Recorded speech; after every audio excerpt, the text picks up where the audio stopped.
Salve, salve, meu povo! Estamos aqui hoje com elas, Renato e Aline, do Mundo Seguros. E aí, galera, beleza? E com o nosso amigo de sempre. Fala, moçada. Richard do Vida de Mochila aqui. Da balada à inchada, eu acredito que a melhor forma de viajar é o trabalho voluntário. A gente vai explicar por que para vocês hoje. Pra mim, o braçal é onde você cria conexão, cara. Essa é a minha frase. Pegue na enxada que você vai pertencer à comunidade. Cara, a gente já pegou na enxada e só foi a gente mesmo. A família não ajudou em nada. Só ficaram mandando mesmo. Era só olhando a gente fazer. Então quer dizer que todo mundo já pegou então na enxada nesse tempo de voluntariado. Aí, ó, isso é bom. Eu não peguei numa enxada. O meu tava mais... Eu tava... Não era enxada mais quebrada, enxada, hein? não. Era... Como é que chama? Era um machado, cara. Tinha que cortar lenha, meu irmão. Chegou a ter bolha na mão? Cara, tinha, mas eu curtia, cara. Eu tava me sentindo um Viking lá. Eu sou de Goiânia, cara. Não tem nem madeira aqui, tá ligado? Então só de estar cortando lenha, coisa que eu só via em filme, cara, eu tava me divertindo. Bolha na mão aconteceu muito, né? Nossa, muito. E sempre depois da bolha, você coloca a mão ali na água quente, com sal. Chegaram a fazer também esse procedimento? Não. A gente ia na marra mesmo. Aí dava deixou a bolha ali, deixa sarar. Vamos começar então pela primeira pergunta para as meninas. Meninas, quais foram os tipos de trabalho que já fizeram nesse tempo de estrada? Então, a gente já fez tudo que é tipo de trabalho, na verdade, assim. A gente já fez desde... Podemos citar aí por país, na verdade. Acho que fica mais fácil até. A gente meteu a enxada mesmo ali na ação em Portugal, no primeiro Orcaway. Mas era tenso porque não tinha material. Então, ou era quebrado, ou... era tipo muito arcaico o negócio, sabe? Então esse foi um pouco pesado. Foi a primeira experiência. Eles não tinham o suporte necessário para receber o Workaway, sabe? Para receber a gente. Então foi um pouquinho complicado, apesar da família ser incrível. Teve esse lado um pouco mais arcaico mesmo. E era um matagal mesmo, assim, era mais alto que a gente tinha que cortar os negócios, então foi pesadinho, pesadinho. E aí depois de Portugal a gente seguiu pra Alemanha e a gente cuidou de criança, aí lá foi da água pro vinho, assim, lá a gente tinha todo o conforto necessário, top demais, assim, e aí a gente só cuidava de criança, falava um pouco de português. E limpava a casa, né? Isso, mas lá foi muito tranquilo, assim, era então, muito conforto. Vocês então estavam como babás, é isso? Era mais, a ideia central era ensinar português para as crianças e ajudar em trabalhinho da escola, coisas assim, mas também a gente acabou fazendo comida todos os dias, almoço e janta todos os dias e limpar a casa. Em Portugal cozinhar? Também. A gente se vira, né? A gente cozinhou em todos os lugares, né? Todos os lugares que a gente passou, a gente cozinhou praticamente. Menos no Egito, eu acho, e na Jordânia. É verdade. Aí depois da Alemanha? Fomos pro Egito. Aí do Egito também foi muito legal, porque foi trabalho com que a gente gosta mesmo. A Aline tirando foto e eu fazendo vídeo. E a gente também desenvolveu um site lá pra ele, que o site dele tava bem ruinzão. Ajudou no marketing geral, assim. Isso. E foi a experiência mais louca de todos, né? Talvez a que mais tem história pra contar, assim. Chegaremos lá. Aí depois do Egito fomos para a Turquia, é isso? Não, para a Turquia não, para a Jordânia? Depois do Egito Israel. A gente trabalhou numa guest house. Uma guest house. Daí a gente fazia a limpeza dos quartos, organização em geral. Era bem legal também. Cortar grama com a roçadeira. A gente passou muita roçadeira lá, que era bem grande o lugar. E limpeza da casa. Depois da Jordânia, foram para Israel. Ao contrário, a gente estava em Israel quando a gente fez o guest house. Daí a gente foi para Jordânia. E na Jordânia a gente cuidou de um hotel lá, fez a limpeza também, em geral. Isso aí também é uma história para contar. Mas era limpeza de quarto, só limpeza. Limpeza em geral, assim, para receber os guests, assim. E aí de lá a gente foi para o Chipre. Daí no Chipre a gente cuidou de uma casa para fazer pintura, fizemos pintura, limpeza, lavanderia, essas coisas assim. Também foi bem legal, bem diferenciado, que a gente ficou sozinha na casa. E foi uma experiência mais curta também, né? Foi a mais curta. 2 semanas, eu acho, foi bem curtinho. Depois a gente foi pra Turquia, mas lá daí não foi por workaway, foi pelo boca a boca assim mesmo. A gente foi conhecendo pessoas que indicaram pessoas e a gente acabou parando lá num hotel. E daí a gente fez trabalhos pra eles de marketing também e a gente fez vídeos. E depois da Turquia, a gente foi parar daí Boca a boca. na Geórgia, que daí a gente não fez workaway. Daí parou por aí, acabou na Turquia mesmo. Então vocês foram desde o vinho até um suco de uva de caixinha de supermercado. Desde o inchado até... Exatamente. Nós vamos chegar lá e vamos saber essas histórias que vocês têm aí.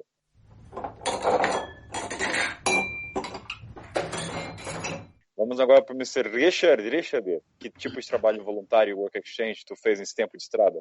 Cara, eu fiz em 4 lugares, assim. Como eu tava com esse projeto de atravessar a América Latina sem avião, um dos aspectos do projeto seria divulgar a maior quantidade de hostels que eu entendesse ao longo de todo o trajeto. Então, eu criei um material, assim, onde eu divulgar especial para hostel e tudo. E eu fiz parceria, cara, com mais de 90 hostels, assim. Então, eu já tava com uma arma para isso, era parte do projeto. Então, todos os voluntários que eu busquei foram diretamente em hostel. O primeiro foi no Uruguai. Cheguei no inverno do Uruguai. Então, foi bem tranquilo, assim. A menina falou que se eu tirasse algumas fotos do hostel e cortasse a lenha, ela me deixava lá.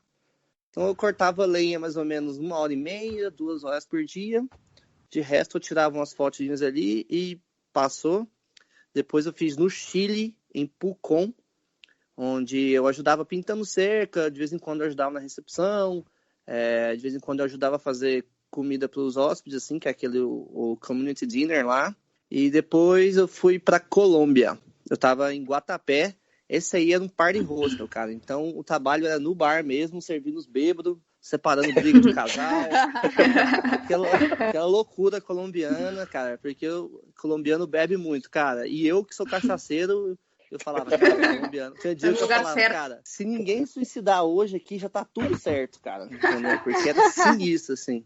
Então, esse foi o mais pesado no aspecto psicológico, assim, porque era realmente muito trabalho, entendeu? Às vezes eu chegava no bar 5 horas da tarde, eu saía 7 da manhã, que é a hora que os bêbados paravam de beber e eu podia fechar, entendeu? E bastidor, você conseguia beber de graça? Ixi, demais. Não, beleza, isso aí foi bom, então. O dono, o cara era bem tranquilo, assim, então ele dava uma cota, e assim, os hóspedes também, quando ele gostava de você ficava no bar ali, cara, ao mesmo tempo que você tá lavando ia ganhando, prato, fazendo drink, os caras vão te dando e você fica meio de psicólogo ali, sabe?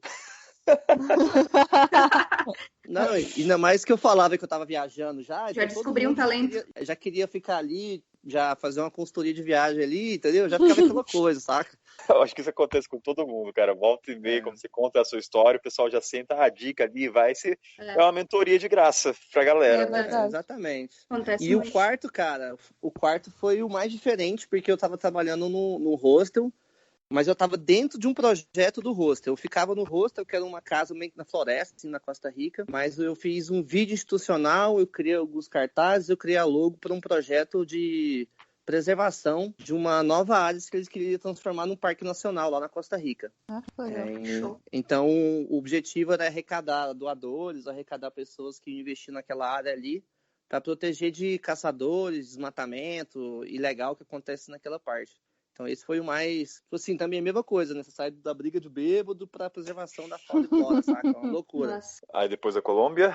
Então, aí foi esse da Costa Rica e esse foi o meu último. Foram 4. Achei que foram mais projetos, mas isso é voluntariado ou work exchange? Então, esse se enquadra como workaway ali, né? Esses foram os 4 oficiais, porque como eu passava menos tempo nos hostels, eu tinha, pro projeto ficar mais sucinto, eu tinha que passar por muitos lugares. Então, geralmente eu ficava uma semana e meia. E esses aí foi quando eu tava cansado de viajar e eu queria uma pausa, eu queria ficar um mês em um lugar. Aí é quando eu fazia os projetos mais longos, entendeu? Que foram esses casos aí. Mas assim, cara, esse é o formato mais tradicional. Esse é o formato onde você encontra pela plataforma, você conversa, você tem, o voluntário. Agora, formato de parceria, onde eu vou fazer... E parceria, cara, inclui vários aspectos. O Vida de Mochila, ele é bem conhecido no Brasil, mas fora do Brasil ninguém sabe. Então, geralmente o que os caras estão precisando são mais coisas que envolvem o blog. Então, não é só a produção de conteúdo, eles querem algo que eles vão utilizar para fins comerciais. E nisso aí entra vídeo institucional, entra fotografia de restaurante, entra de tudo, sabe? Desde site, produção de banner, aí o negócio fica maior. Essas indiretas, assim, de 3, de uma semana, cara, foi... Cara, eu tava fazendo as contas, são mais de 90 rostos, cara. Isso que eu lembrei. Nossa, assim. muita coisa. Só nessa viagem foram 622 dias na estrada, né? Então, é história.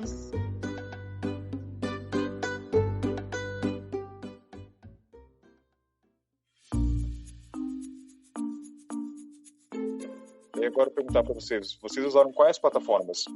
Vocês usaram o Workaway, o World Backpackers, o Helpix ou Boca a Boca? E por que vocês escolheram? Quais foram os fatores que levaram você a um ou não ao outro? Então, eu e a Renata, né, para o Mundo Sem Muros, a gente sempre usou o Workaway. Nossa decisão assim maior de usar o Workaway é porque a gente queria alimentação, né? A gente prezava por essa economia assim da alimentação e normalmente, pelo que a gente percebeu, a maioria era mais fácil de encontrar as 3 refeições do que o Worldpackers. Então, foi por isso e também por ter mais opções de quarto privativo, assim, né? Como a gente é casal, tudo mais, ter pelo menos esse momento aí nosso num quarto privativo. Acho Então, que essas 2 foram as principais questões, assim, que fez a gente escolher usar o Workaway.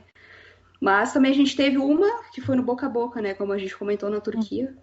Como é que foi esse boca a boca? Se puder detalhar. Vocês chegaram na Turquia? Então, na Turquia, a gente pegou um Airbnb para ficar lá. E essa guria, que era compartilhado um apartamento com ela, né? Ela tinha um quartinho compartilhado. A gente virou amiga dela, assim, ela levou a gente para conhecer um dono de uma agência de turismo. Isso depois da gente bater perna, assim, procurar emprego. A gente estava na fissura de conseguir algum dinheiro, porque a gente estava quase sem dinheiro. A gente estava batendo perna pela cidade, entrando em hotel, entrando em restaurante, tentando oferecer alguma coisa. E daí a guria levou a gente lá, e esse cara, ele tentou ajudar a gente, esse dono da agência tentou ajudar, e passou o contato de outra pessoa que morava em outra cidade. Enfim, resumindo, a gente começou a conversar com ele também e ele disse que queria a gente lá para ajudar no hotel, para produzir vídeo, esse tipo de coisa assim. Daí a gente foi para lá e ficou, deu tudo certo. Conseguiu tirar uma grana? Não, foi só work exchange mesmo. Grana nenhuma.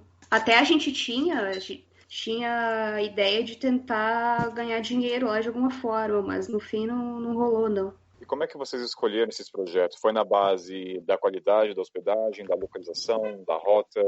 Como é que vocês escolheram esses projetos? A gente precisava primeiro, tem que ter alimentação, né? Porque isso faz muita diferença no nosso budget ali. Então, a primeira coisa tem que ter alimentação. Aí na segunda, tem quarto privativo? Não tem. Se não tem, é hostel? Não é?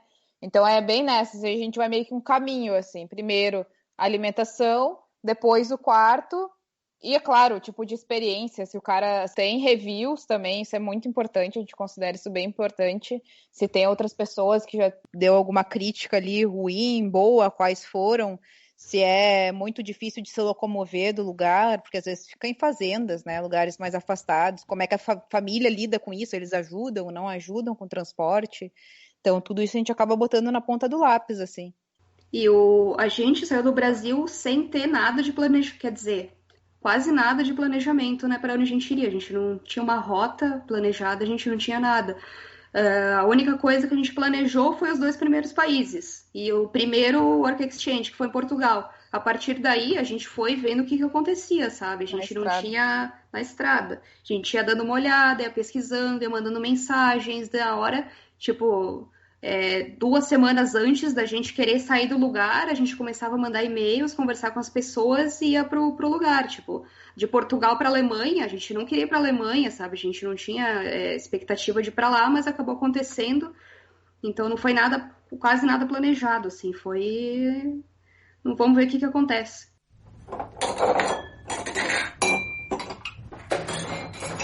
Acho que é o que acontece muitas vezes, a gente não se planeja. Quem responder primeiro ou ver qual é a melhor opção para sair, geralmente funciona assim. É o mesmo com você, Richard, ou não? Aliás, qual plataforma você usa?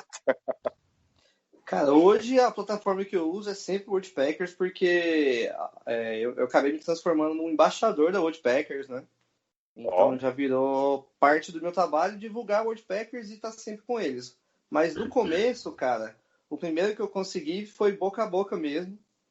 Foi quando eu cheguei no Uruguai, eu tinha reservado uma noite num hostel. A princípio eu mandei algumas mensagens de parceria e os hostels que a galera tinha indicado estavam fechados por conta do inverno, então não tinha muitas opções e eu estava tomando muita resposta negativa. Aí eu reservei uma ou duas noites no hostel, eu falei, deixa eu chegar lá que de lá eu mando, ou de lá eu tento conversar com as pessoas para conseguir. E nesse hostel lá onde eu cheguei, a dona falou que o hostel estava bem vazio, etc. E não tinha voluntário, ela estava sentindo falta de voluntário. Eu falei, olha, eu posso ser seu voluntário então.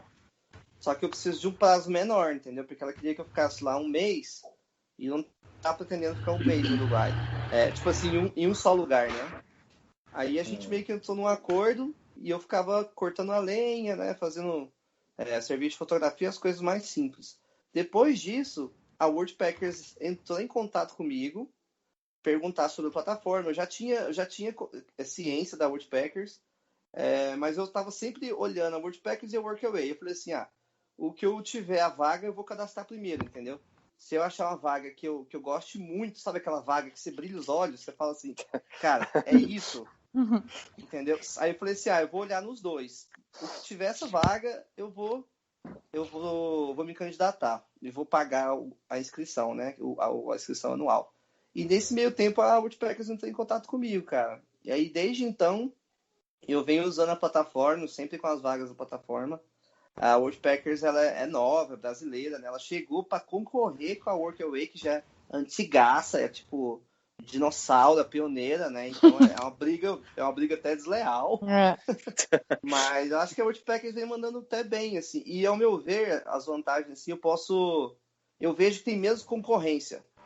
Entendeu? Porque é o seguinte, você vai mandar na Worldpackers, você vê lá que 3 pessoas candidataram a vaga, 2 pessoas. Agora você vai no Workaway, é quase um vestibular, dependendo da situação. É verdade. Entendeu? Então, isso é um ponto que eu acho que é positivo. E os filtros, cara, é muito mais fácil você achar uma vaga que você quer, enquanto no Workaway tem tanta vaga que você demora mais tempo. Não tem os filtros lá, eu não posso colocar, eu quero 3 refeições, eu quero trabalhar com permacultura, sabe? Isso você tem tudo na Worldpackers, então... Não estou defendendo a Workaway. Você consegue, hoje em dia dá para filtrar por setores de família, ensinar inglês. Tipo de acomodação, né? Hoje em dia eles deram uma aprimorada. Hoje em dia tem até um aplicativo, depois de tanto tempo, que já estava na hora. Não sabia? Não. Nem sabia. Também não. Nossa, demorou, porque para mandar mensagem tinha que abrir pelo browser, aí mandar e-mail. Hoje em dia tem um aplicativo ali, tem um chat. Eu acho que é muito legal também eu não sei do World Backpack, mas do Workaway hoje em dia tem você vê quem está próximo de você, tanto os viajantes como os hosts. Então, você quer encontrar um parceiro de voluntariado, você manda uma mensagem rapidamente. Tipo assim, a Aline está a 20 km de mim aqui no Egito. Aline, eu tô com o Kainan, tô indo no projeto, quer topar junto. Então, isso facilita bastante. Que da hora. Não, na época que eu tava buscando, não tinha isso. Depois eu meio que me ceguei, né? Porque eu fui direto com a Worldpackers trabalhando assim, então nem acompanhei essa evolução aí. Mas que legal, bom saber.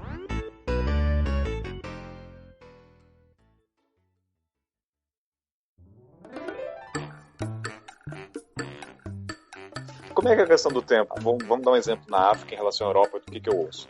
No World Backpackers e também no Workaway, grande parte dos projetos pedem 25 horas semanais, ou seja, 5 horas ao dia, é a média, vamos dizer assim. Só que aqui na África, eles não levam muito à risca. Acho que dado também o tipo de trabalho, ao clima, a outra realidade. Porque volta e meia, eu trabalhava 2 horas, o pessoal já parava, é o tempo africano. Eles trabalham muito baseado no sol. Então, por exemplo, no Zimbábue, a gente acordava 5 da manhã, porque você tinha que colher milho, ninguém quer colher milho na hora que o sol está naquela porreta. E a gente também não tomava café da manhã. Então, assim, você tem que adaptar também à realidade. Lá o pessoal comia muito à noite, com um bandejão, para ter sustância na hora de acordar e já trabalhar. E a hora não era nem negociável. O que eu senti, mesmo nunca tendo feito na Europa, mas ouvindo de outros viajantes, o povo africano te trata como membro da família. Eles te acolhem. Eles não te vê tanto como um funcionário, vamos dizer, que trabalha 5 horas e aqui está a sua cama e aqui está seu Wi-Fi. Vocês podem dizer isso até na América e na Europa. Vocês sentem essa diferença de como eles te olham? O pessoal na Europa é mais frio, sim. Dá pra notar, sim. Mas foi relativo, né? Tipo, por exemplo, em Portugal foi totalmente diferente para a Alemanha, né? Para a Alemanha foi uma relação bem mais formal, totalmente formal. Mas já na Europa, assim, em Portugal, tipo, a gente falava besteira com a família, a gente brincava, sabe? Falava de tudo. Saía junto. Tinha a avó, assim, a avó da família, né? Que era a coisa mais querida, era como uma avó mesmo pra gente. Tinha as gurias também da nossa idade, assim. Mas eu acredito que não seja, né, nem comparado a familiaridade assim, da África mesmo. Como é que é na América do Sul? Cara, a maioria por exemplo, do que eu senti é uma relação meio que você tá lá voluntariando, mas você não é nem funcionário nem hóspede, você é um amigo que tá ali ajudando. Porque, por exemplo, sempre que tinha uma oportunidade em Pucón mesmo, o dono do hostel lá, do Rio Libre, que é o que eu trabalhava, cara, se ele chegasse lá e visse que eu já tinha meio que terminado as coisas que tinha que fazer, ele me colocava no carro e a gente ia pra praia beber, entendeu? Eu ia pra cachoeira, ia pra montanha. E todos os hostels que eu passei foram assim. Até o que eu trabalhei também na Colômbia, cara, mesma coisa. Era um hostel bem afastado, assim, da cidade, né? Lá de Guatapé, bem afastado do centro. Aí ele viu que, tipo assim, quem não tava no expediente ali, eu já chamava, não, vamos lá pro lago, vamos fazer stand-up, vamos lá ver a cidade, vamos lá tomar cerveja, entendeu? Era bem essa pegada de amigo, assim. O único que teve uma coisa mais de funcionário foi o da Costa Rica, mas os donos do estabelecimento e da ONG eram alemães. Eles já moravam na Costa Rica há 10 anos, entendeu? Então, já tinha essa gestão da Alemanha que as meninas falou aí, né? Que aí é mais cético, assim, né? Mais centrado. E a questão do horário? O pessoal geralmente era flexível na questão das 5 horas? Eles contavam os minutos ou não? Cara, eu não contava os minutos, não. Era muito de demanda, por exemplo. Quando eu tava no bar trabalhando em Guatapé, se tinha gente bebendo, eu tinha que ficar. Aí depois dessas horas que eu acumulava, eu podia meio que folgar e cobrir de um outro horário que eu poderia estar trabalhando, entendeu? Então, por exemplo, a gente está fazendo a parte da manhã, fazendo café da manhã, tem gente, o pessoal tem que comer até 10 horas, vamos dizer assim. Mesmo que seja no seu expediente, mas você já passou o café da manhã para todo mundo, já atendeu todo mundo, já limpou todos os pratos, deixou a cozinha limpinha, cara, você meio que tá livre ali, entendeu? Aí já é mais flexível. Acho que é mais em cima do resultado do que do horário. É verdade. Com a gente é a mesma coisa, assim, nunca teve um horário certo, assim. Na verdade, na Jordânia foi o lugar que teve mais horário certo, né? Que era, acordava aquele horário, começava aquele horário e acabava o horário certo também, né? Na Jordânia foi o mais... Verdade. No restante era tudo, enquanto terminar isso aí, beleza. Tipo, em Portugal a gente até combinou de, vamos pegar o horário de amanhã, juntar com hoje, trabalhar o dia inteiro hoje, amanhã ter o dia livre, sabe? Daí a gente pegava e ia conhecer as cidades. Em Israel também foi bem flexível. Tipo, se a gente quisesse ficar 3 dias fora, a gente pegava e saía, sabe? Teve até uma vez que ele comprou uma barraca pra gente, ele alugou um carro pra gente, falou, vão, só vão. E deixou a gente ficar um dia fora, assim, a gente foi acampar e tudo mais, pagou tudo pra gente, porque a gente trabalhava direitinho também, né? A gente cuidava tudo que tinha que cuidar e era bem tranquilo.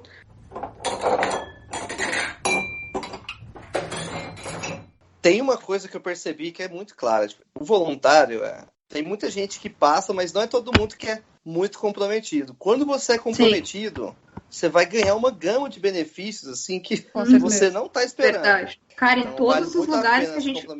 Eu acho que o host, ele sente isso, né? Ele percebe quando o cara tá engajado e tá ali só por economizar dinheiro. Eu acho que é um mix, é um balanceamento dos dois. É claro que tem o objetivo de gastar menos, mas ao mesmo tempo você tem que criar uma conexão, senão você vira tanto que a maioria dos projetos que eu vi de host, o cara pede para você entreter a galera, conversar com os convidados, os clientes. Então não é só você estar ali no bar e servir a bebida. É como o Rich falou, você vai ser um mentor, um conselheiro de casais, enfim. Aí o pessoal gosta de você. Conexão. A pessoa gasta mais na bebida, ele vende a bebida mais cara, ganha comissãozinha, né? Quem sabe? Cara, existe esse voluntariado que você tem que fazer exatamente isso na Colômbia. Sério? Em Medellín. Sério, exatamente isso. O que ele te conta lá no cargo é tipo intern, um negócio assim. Mas, cara, o que você vai fazer basicamente? Você vai se comportar como hóspede e seu papel é fazer que as pessoas que estejam hospedadas naquele hostel tenham uma experiência muito boa. Ou seja, você vê aquele cara alone ali no computador, você vê que o cara tá meio chateado, você chega lá, e aí, beleza, puxa papo com todo mundo, Nossa, beber, que mão, hein? É tipo puxa os jogos. É um voluntário à paisana? Nossa, a gente é muito social pra isso. Voluntária paisana, cara, é exatamente isso. E tem muitos lugares assim, principalmente na Colômbia.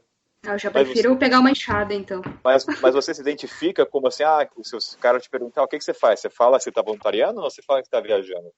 Cara, eu nunca fui paisana, eu não sei direito, mas eu, tipo assim, tinha, por exemplo, lá no Guatapé tinha uma menina, ela nem falava que tava voluntariando, não, ela só falava que tava lá. Tô aí, ué. Assim, se você não tiver de trás do balcão, ninguém vai te perguntar isso. Claro. Essa pergunta só rola quando você tá lá no balcão, as pessoas estiverem trabalhando. Agora, quando as pessoas veem você chamando o pessoal para beber, ninguém vai imaginar que isso é um voluntariado, entendeu? É só quando alguém pergunta, quanto você tá aqui? Tô só 40 dias. Aí você...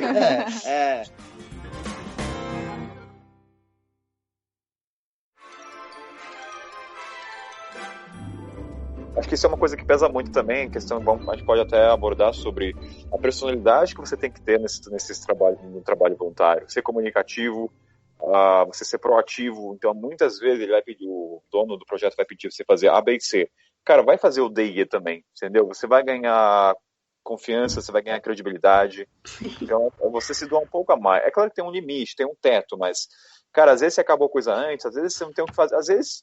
volta e meia acontece nos projetos que eu fiz, se acabou o que tem que fazer, cara, você pode fazer mais coisas, você vai lá ajudar... Nossa, a gente fez muito isso. Ajuda o fulano que tá carregando tora sozinho.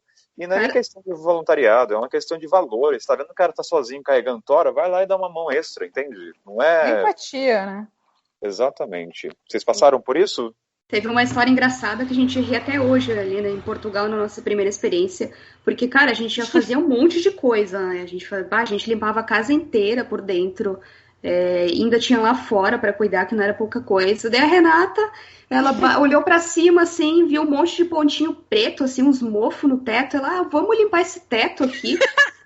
Cara, meteu uma escada lá e começou a limpar, esfregar aquele teto. A gente ficou horas lá esfregando e não acabava nunca, sabe? Depois, puta que pariu, o que a gente foi limpar esse teto? E elas incentivando a gente a continuar, que tava ficando lindo.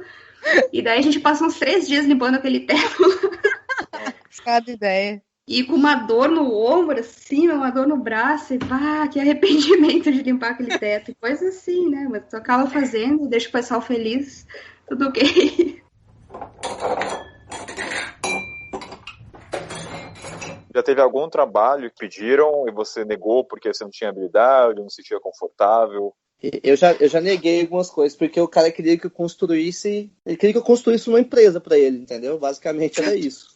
É que às vezes tu tem a possibilidade de virar um escravinho, né? Isso pode acontecer. Então tu tem que também aprender a dizer não, né? Eu já saí de um hostel por isso, quando eu tava fazendo... Eu ia voluntariar, ela me pedia, eu quero 10 fotos desse ambiente X. Eu ia lá e tirava as 10 fotos. Aí a gente já tinha combinado que eu ia trabalhar com fotografia e tinha combinado que eu ia trabalhar com um formato de vídeo. Aí ela viu um formato de vídeo e pediu pra fazer mais 3. Aí eu fiz mais 3. Aí depois ela começou a pedir mais coisa e queria que eu fizesse para outro hostel dela. Aí eu falei, não, entendeu? Não. Tem o limite, né? Não. Esse é o limite que a gente tava conversando, né? Aconteceu com a gente também, de acabar fazendo muito mais do que tá escrito lá, né? E até às vezes tu se surpreender. Mas também já aconteceu no Egito que o cara mandava a gente parar de trabalhar. Ele olhava assim pra gente, assim, que a gente trabalhava bastante porque era o que a gente gostava, né? Então a gente tirava foto e fazia vídeo. A gente ficava lá muito tempo em cima daquilo, editando, né? Dando o melhor, né? E ele, parem de trabalhar, chega disso, vamos ir sair. Vamos dar um rolê. E ele mandava a gente parar de trabalhar. Então já teve os extremos, assim.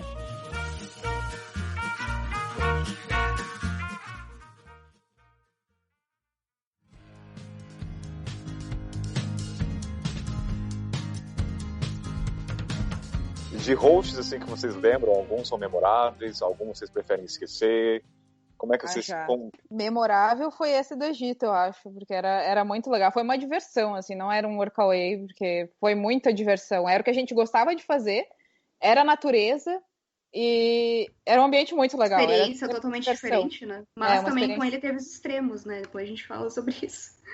Também aconteceu alguma coisa aí, depois a gente conta mais pra frente. E de situação ruim do outro extremo foi na Jordânia, né? Que a gente até comentou, a gente já passou fome lá, passou calor, a gente não conseguia dormir dentro do quarto, Porque era tão quente que a gente ia pra rua dormir, a gente dormia na montanha, a gente atravessava a rua e ia pro meio da montanha, literalmente dormia na montanha, porque era impossível conseguir dormir, era horrível, a gente passava gelo uma na outra, assim. Era Pra assim. conseguir mexer no computador, a gente colocava o computador dentro do frigobar, assim, porque ele esquentava de uma maneira que tu não conseguia fazer nada, sabe? Não funcionava. Vocês colocaram o computador literalmente no frigobar? Literalmente, tenho fotos pra provar.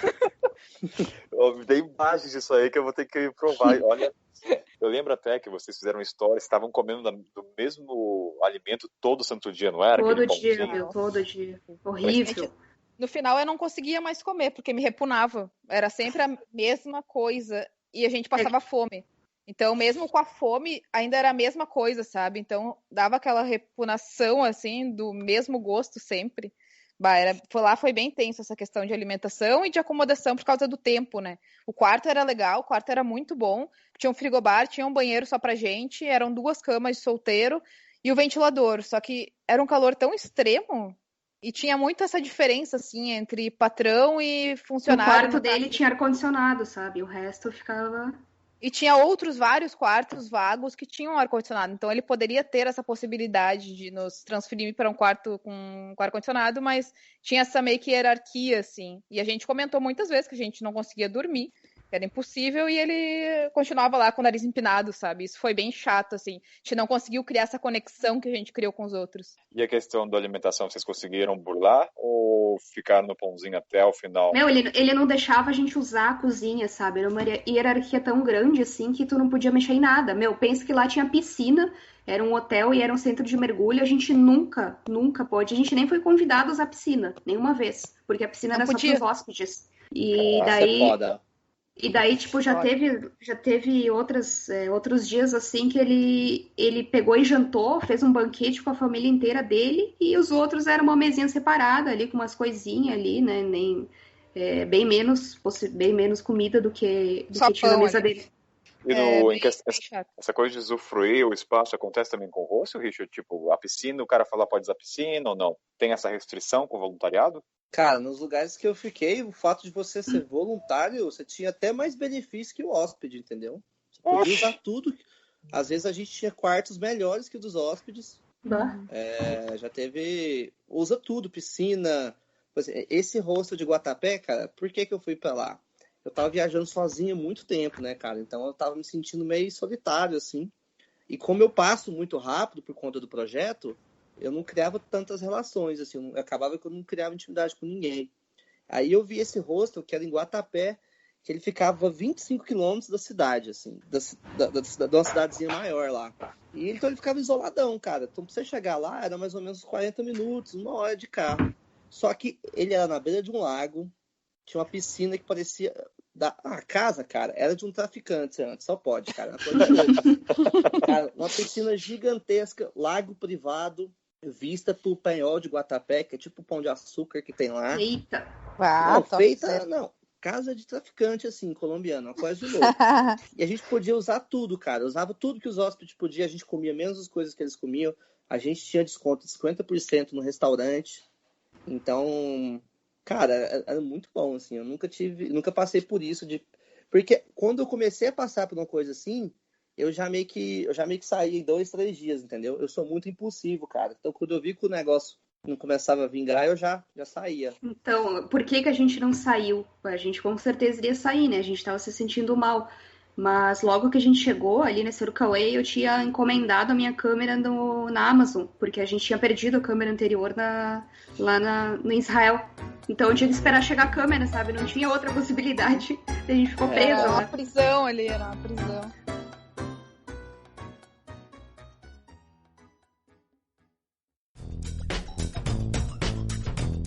Eu tive 2 projetos onde eu não me senti confortável. Um foi até no Zimbábue, foi o primeiro projeto. Passei fome, porque eu nunca vou esquecer. A mulher era magérrima e tinha uma filha, então ela era uma mãe divorciada. Ela tem toda aquela vibe de alimentação vegana, até aí tudo bem, nenhum problema, dá pra se adaptar, eu acho que tem que se adaptar em relação a isso. Uhum. Só que, ela comia comida de passarinho. E assim, eu não sou um cara pequeno.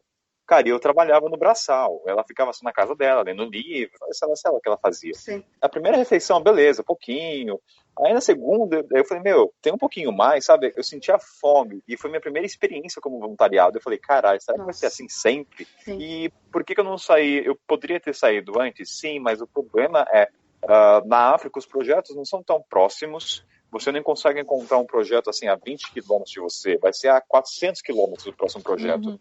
E tem a questão também de responder. Você tem que dar um tiro de sniper, é um tiro certeiro. Eu acho que você não pode dar margem para ver um projeto e não ter a certeza absoluta que vai ter alguém ali te recebendo. Às vezes é preferível você passar e estrangular a situação de passar fome ou não gostar, até você ter a certeza que o próximo projeto você vai ter onde ficar, porque é muita energia envolvida. Eu estou pressupondo que na América do Sul os hosts são próximos, tem bastante opção na América do Sul, em comparação com a África. Então, tem muito. Então você tem mais opções assim de querer sair e vou para outro projeto. E na África isso não ocorre tanto. Você tem que ser bem, como é que eu posso dizer, seletivo. Então, volta e meia, quando eu estava em projetos que eu não gostei, eu tive que ficar mais tempo do que eu queria para falar, deixa eu ver direitinho, porque as rotas são diferentes, o ônibus demora, o tempo africano. Mas, aliás, você já passou fome, o Richard, nos hostels e alimentação? Como é que é a alimentação? As meninas também podem falar. Vocês tiveram boas refeições? Como é que é? Cara, a maioria dos que eu peguei, a gente tinha o café da manhã. Eu lembro, às vezes o café da manhã era simples, mas você podia repetir. Então, estava sempre bem regado. Não tenho nada a reclamar de nenhum café da manhã que eu passei. E, de resto, não tinha todas as refeições. Tinha só a cozinha. Então, você cozinha, aí é o seu critério, entendeu? Aí, não fome involuntariado que eu fiz, eu cheguei nem perto. Na real, eu fui muito bem tratado. Eu passava mais fome quando eu estava fazendo parceria. E vocês, Aline e Renato, já tiveram problemas com a alimentação, fora esse que vocês comentaram? Não, em Workaway, assim, foi a única experiência ruim mesmo com alimentação. O resto foi tudo tranquilo. E a gente sempre deixou claro que a gente era vegetariana, né? Então, a maioria das vezes foi a gente que cozinhou também, né? Acho que só no Egito a gente não cozinhou, mas então no Egito e na Jordânia.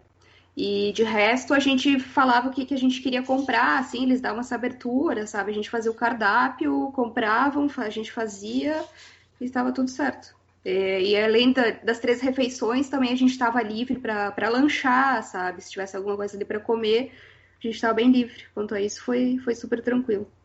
Às vezes levava a gente... Em Israel também ele levava bastante a gente comer fora também, para provar comida bem típica, né? De diferentes lugares. E pagava pra gente também e tudo mais.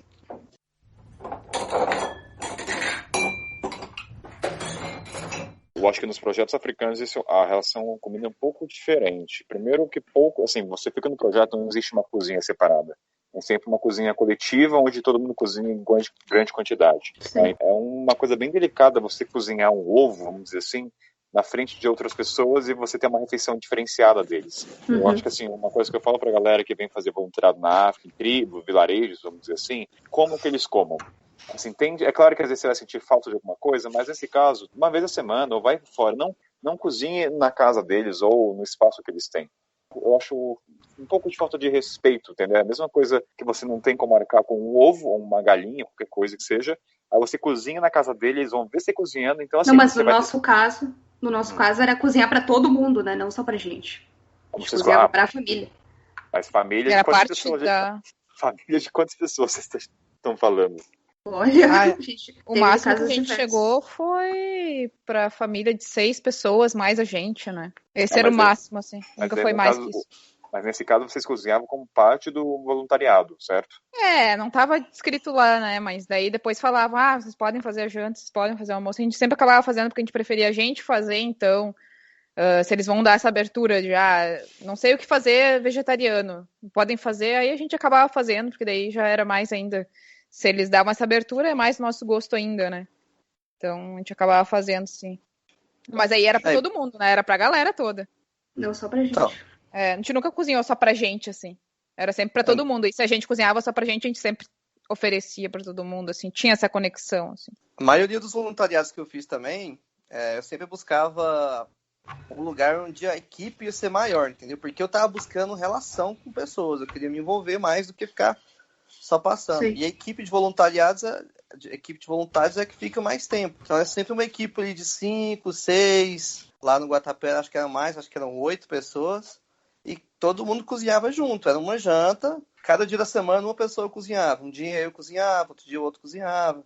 E a gente dividia tudo para ficar barato, entendeu? Já que não tinha a comida não estava incluída, a gente fazia isso e era muito bom sempre.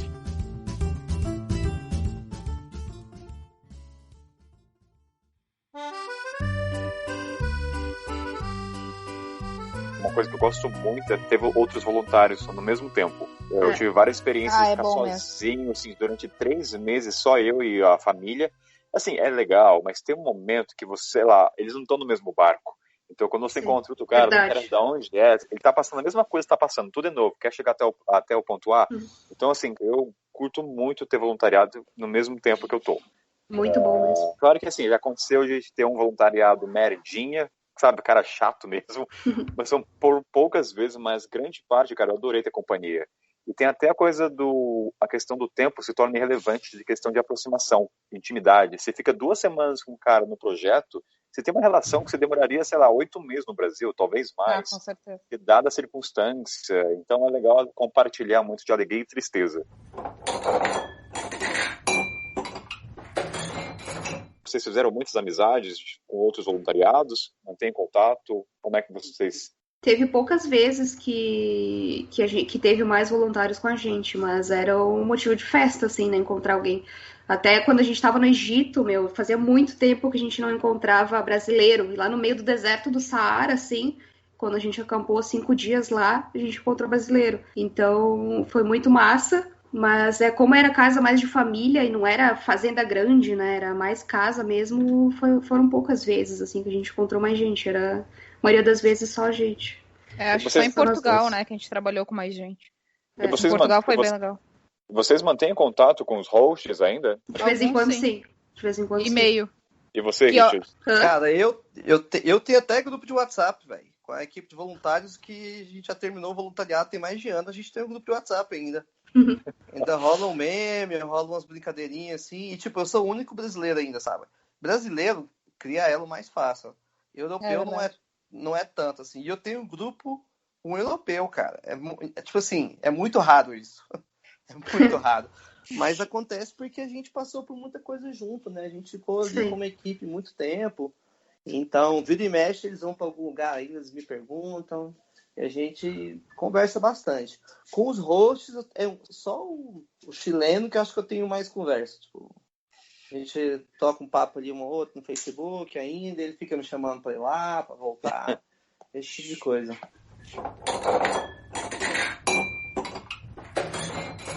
Dado o momento, cada vez a gente vai usar menos a plataforma. Em que sentido? Vou dar um exemplo. Se vocês quiserem vir para a África, vocês não precisam, assim, vocês me conhecendo ou conhecendo outras pessoas, já criam uma ponte. Você não precisa mandar uma mensagem se apresentando. Eu conheço o Kainan já falei. Então já passa o WhatsApp, já vai direto pela fonte. Você não precisa... É verdade. Vocês já indicaram amigos para ir no projeto do Egito ou em Portugal ou ainda não aconteceu? O Rich deve acontecer bastante, dado a ser na América do Sul e Hostel, imagino. A gente já aconteceu também. Pra gente já aconteceu também. Já indicou. Já indicamos em Israel, no Egito, em Portugal, que inclusive foi já também, esses tempos foi. Em Portugal, 2 guris, né? 2 guris foram pra lá. Já aconteceu, sim. A primeira indicação, por exemplo, no Chile, quando eu tava indo pra Pucón, cara, eu mandei... Eu nem sabia onde eu ia voluntariar, não. Só falei que eu queria trabalhar em algum lugar. Aí uma menina que seguia o Vida de Mochila, me seguia no Instagram, me mandou um direct. Eu tô voluntariando aqui nesse hostel, tal, assim, assado. Aí eu falei pra ela, cara, ela já fez a ponte na hora. Então, no dia seguinte eu já tava conversando com o dono, entendeu? Então foi muito fácil. Essa ponte é muito boa, ajuda pra caramba. Eu acho que a plataforma é bom pra quem tá inseguro, vai começar a fazer a primeira vez. Depois que fez a primeira vez, meu amigo, aí é do mundo. Aí...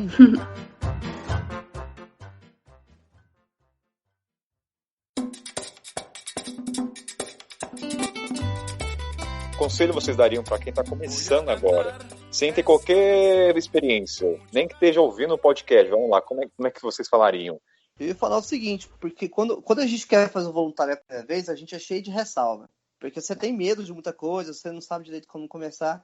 Sim. E acho que a parte mais importante é você ter atitude, cara. E eu acho vai criando o jogo de cintura, né? A primeira, ela tem que ser impactante mesmo. Eu acho que a primeira que vai mudar o jogo. Então não escolhe demais não, cara. Só vai. entendeu? Chega lá, você vai ver, você vai poder entender o que você quer. Se for difícil, cara, você vai passar raiva. Tem que fazer a primeira, tem que ser na atitude, entendeu? Eu vejo muita gente encebando demais para escolher a primeira. Sim. Eu acho que a primeira é quando você tá mais motivado, você tá totalmente cru, você não passou raiva, você tá cheio de energia, então use essa energia, cara, não escolha demais, vai e faça. Depois você vai criando seus critérios aí de escolha. Mas a primeira acho que tem que ser na emoção. E acho que pelo que eu entendi, todo mundo passou por situações não muito legais. Então, se preparar para isso também. Você vai ter momentos de perrengue, sei lá, talvez... Eu diria para a galera que está começando, não pense muito, não fique, como você mesmo falou, não fique escolhendo. E fale com outros viajantes que já foram para o projeto. Acho que assim, para dar uma tranquilidade. Também isso depende, se alguém vem para a África, volta a mensagem da galera com medo de vir para cá e fala, conheça as pessoas que já vieram para a África e pergunte do projeto, para dar uma motivação a mais. É isso que eu falo. Entendeu? Fala com a Maria, ou fala com a Carol. O pessoal é acessível, a gente é acessível, a gente não está longe, entendeu? A gente vai dar uma instrução, pergunta de um projeto, volta e meia. A gente está aqui para motivar a galera aí, a gente não quer que ninguém fique parado. A gente quer ganhar asas e vai embora. E uma coisa que eu sempre dou essa ressalva, o Workaway World Backpackers não é caro dado o retorno que você tem. Kainan, é caro pagar, sei lá, $25, sei lá, $30. Vale a pena o investimento. Eu já ouvi muita gente falando que é caro ou que não quer dispor, mas isso não tem, assim, vale a pena o investimento. Então, para você que está com dúvida, pague. Você não vai, a não ser que você não queira usar também, é que nem pagar Netflix e ficar olhando o menu e não assistir nenhum filme. Acho que é a mesma coisa. Não vai querer pagar e ficar querendo olhar projeto, isso. Vai lá e vai com a cabeça, vai fundo, meu filho. Não tenha medo, não. É verdade. Concordo.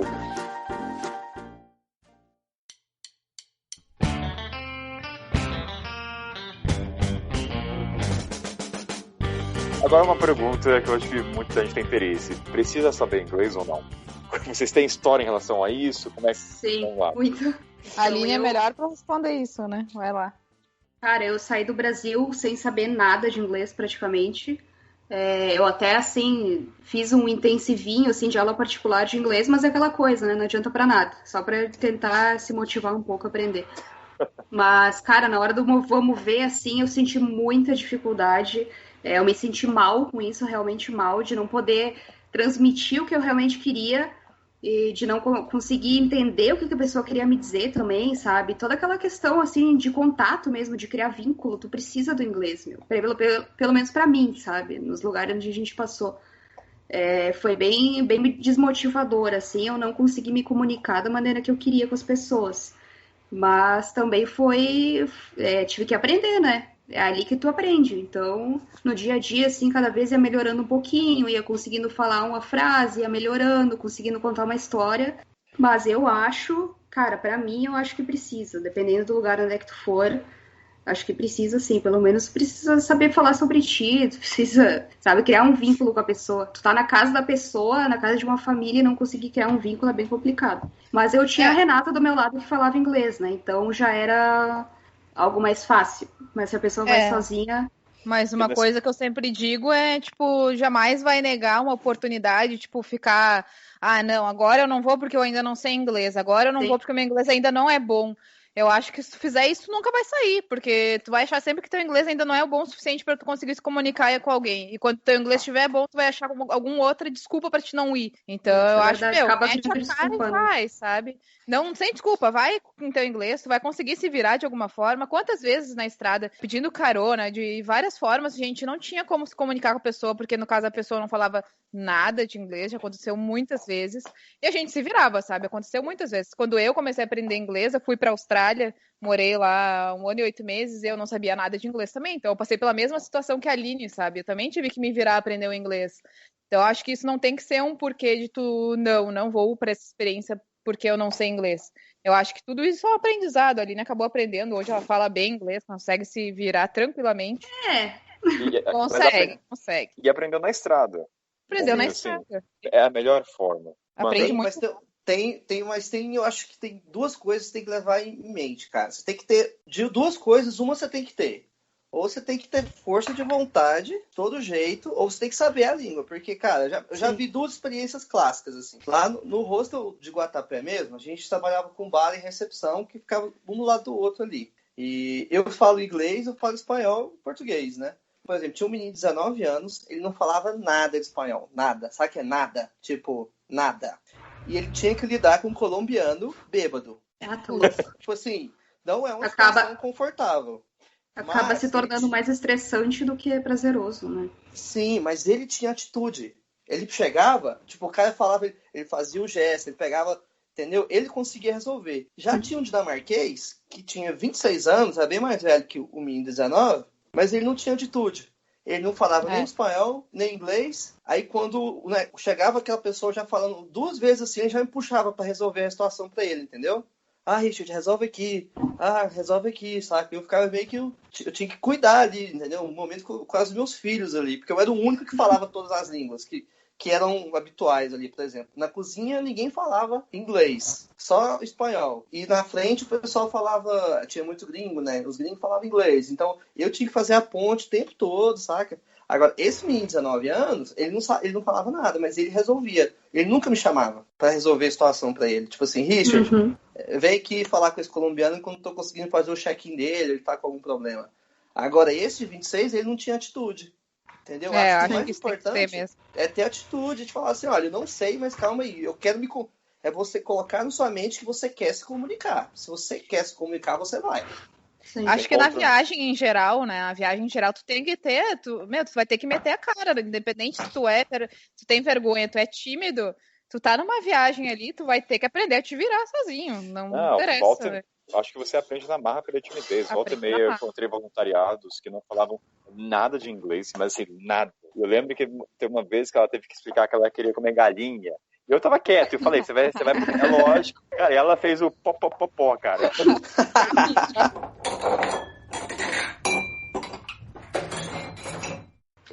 No começo eu tava bem travadona, assim, sabe? Não conseguia deslanchar, assim, tinha vergonha, medo, sei lá. É um negócio meu, sabe? É um bloqueio que eu tinha. Aí fui perdendo aos poucos. No início era desgastante, assim, pra mim, porque a Aline ficava pedindo pra eu traduzir tudo. E no inglês, pra mim, pra eu traduzir, tipo, eu tô numa conversa, num bate-papo ali, né? Por exemplo, tô ali discutindo com um cara, falando alguma coisa. Tô no inglês ali, meu inglês é automático, eu não tô mais traduzindo. Então, aí era uma situação bem estressante, assim. Aí até que eu falei, não, para, porque tava me estressando, tava estressando ela. E tava isso nos incomodando, né? Eu falei pra ela, não, não vou mais traduzir nada, agora tu te vira, vou te ajudar no que tu precisar, mas tu vai ter que se virar. Acho que foi a partir daí que ela deslanchou, assim, que eu obrigava ela a falar. Ela falava, vai lá e pede pra ele aquilo. Por exemplo, vamos comprar um pão, vai lá e pede tu pra, sei lá, pães. Falava, não, vai tu lá e tu vai pedir e depois eu te corrijo caso tu esteja errado. Eu comecei a me sentir mais confortável daí a partir do Egito, né? Porque foi uma coisa mais informal mesmo. Tipo, na Alemanha, com os dois lá, puta que pariu, meu, o que eu vou falar pra esses dois, sabe? Era um negócio muito formal, assim, eu me sentia mal, sabe? Não sei explicar. Não conseguia falar nada quase. Os projetos, eles sempre pedem inglês fluente, avançado. O pessoal sempre acha que tem que falar que nem o pessoal do TED de palestras. Assim, eu tinha essa impressão, eu tinha essa concepção, cara. A hora que eu vi esse inglês avançado, eu falei, já vou desistir, não consegui, entendeu? Mas pra você que tá procurando trabalho voluntário, se o cara colocar inglês avançado, entenda que, assim, é só saber comunicar.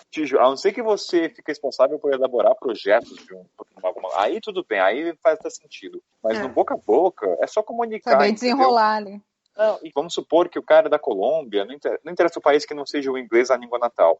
O cara não vai ficar estressado se você não entender na primeira vez. Todo mundo está aprendendo. Eu acho que passei em situações que o pessoal da África, ninguém tem o inglês avançado como... Então, assim, posso falar para você, não se esquente se você vê no projeto inglês avançado.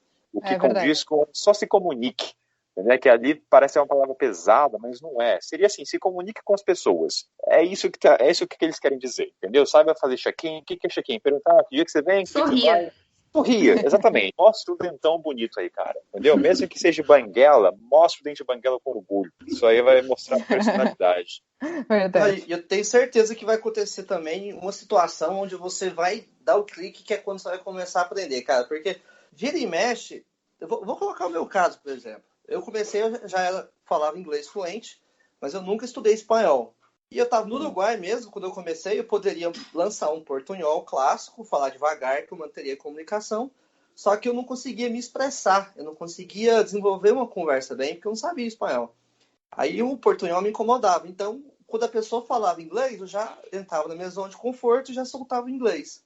Sim. Só que aí, cara, em um determinado momento eu comecei a me envolver com a menina da Argentina. E ela não falava tão bem inglês, então a gente falava espanhol. Quando você quer argumentar sobre uma relação, você vai aprender a língua. É aí que você aprende, entendeu? Olha os amores voltando o coração. Então, acho que foi quando mudou a chave, tanto que meu espanhol, a gente fala que é o espanhol portenho, meu espanhol ficou portenho muito tempo por causa desse relacionamento que foi uma coisa de 1 mês e meio viajando todo dia, assim. Não foi uma coisa tão longa, mas 1 mês e meio intenso foi suficiente para mudar a minha chave do espanhol, cara. Então, intensivão ali. E a dica do Richard é encontrar um parceiro de outra língua, é isso? Então, esse é 100% de chance que você vai aprender, porque ninguém escuta um argumento, perde e fica calado. Tá certo.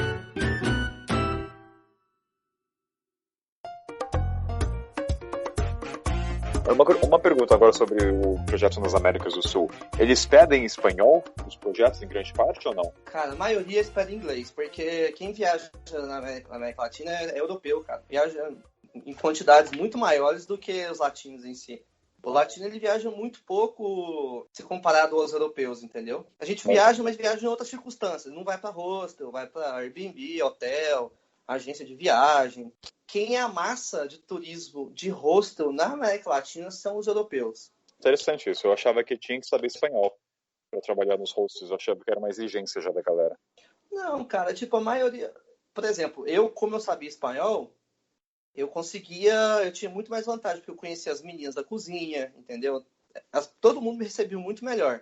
Lá na Colômbia mesmo, chegava lá, o pessoal atendia bem os hóspedes, mas eles não tinham uma boa relação com quem trabalhava nas outras partes, com o cara que limpa a piscina, jardineiro, entendeu? Porque eles não conseguiam conversar tão bem e o pessoal, esses gringos aí, entendeu? Aí, tipo, eles perdiam aí, entendeu? Eles perdiam nessa relação de... Tipo assim, cara, tem como você viajar na América Latina por 6 meses sem conhecer nada de cultura local? Tem como.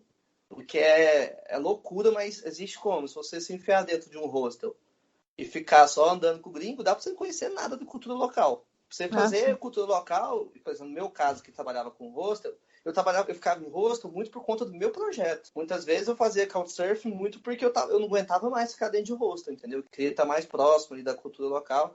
Então eu tinha que me policiar para sair desse limbo, assim, e tá criando meu projeto, criando minhas relações de uma forma mais distinta, cara.